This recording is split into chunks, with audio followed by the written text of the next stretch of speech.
Hello, my grade 9 friends. Let's look at real numbers now.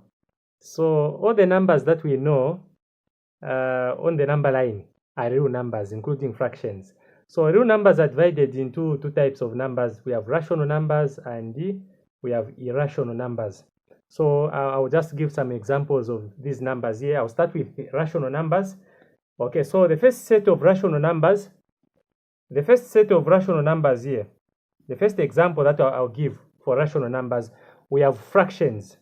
All fractions, whether mixed fractions, for example, 3.5, or proper fractions like 2/3, as an example. You can write any fraction that you think of. Or maybe an improper fraction like 4/3. All these are examples of rational numbers. All these are examples of rational numbers. And then we have terminating decimal numbers. Okay, so terminating decimal numbers, number 2, a number like 0.5, 2.5, 2.6, 1.3, 3.22. Okay, so any decimal number with a terminating decimal, meaning you know where these numbers after the decimal point end. You can see that they are ending. Then you know that it's a rational number that you are dealing with. It's a rational number that you are dealing with. Okay, so I've given two sets of examples here. And square roots also. Let's come to square roots. Okay, so there are two types of square roots.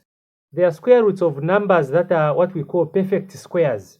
A perfect square is a number like 4, which has a square root that you can even find without a calculator. So 4 is a perfect square. So here under rational numbers, we have square roots of numbers like 4, the square root of 9, 1 itself, the square root of 16. You can go on and on and on and on. So if you can find the square root just by looking for a perfect square. So now, let me repeat what I said. The perfect square is a number whose square root is easy to find. For example, 16.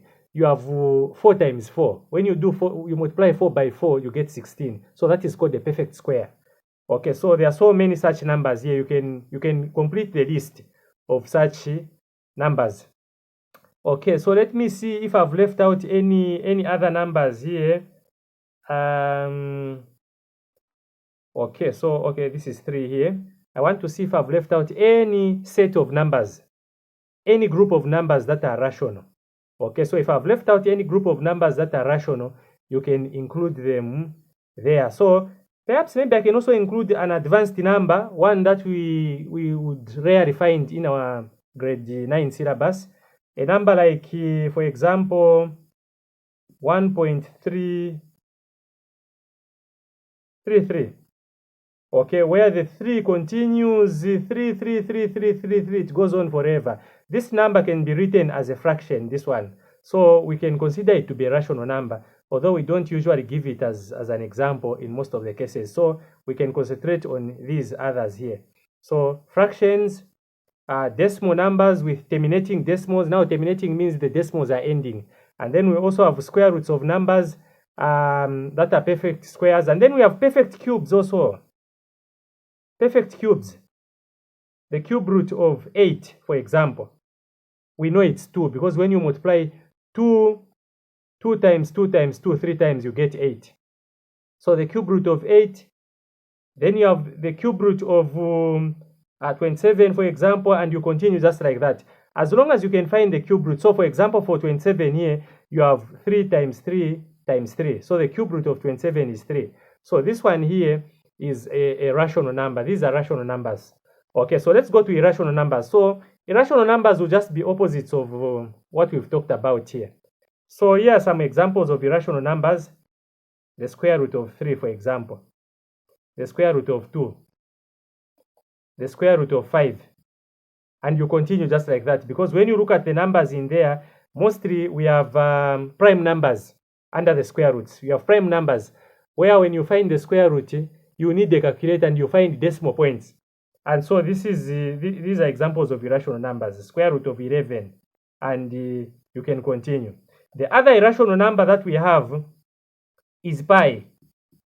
Okay, pi is a number that we use in mathematics a lot. So pi is an irrational number. You can do anything that you want to do with pi. You can even put square roots on it. It will still be rational. Okay, so you can even say the square root of pi. You can even put a negative on it. So these are examples of irrational numbers, and this marks the end of our lesson. Thank you.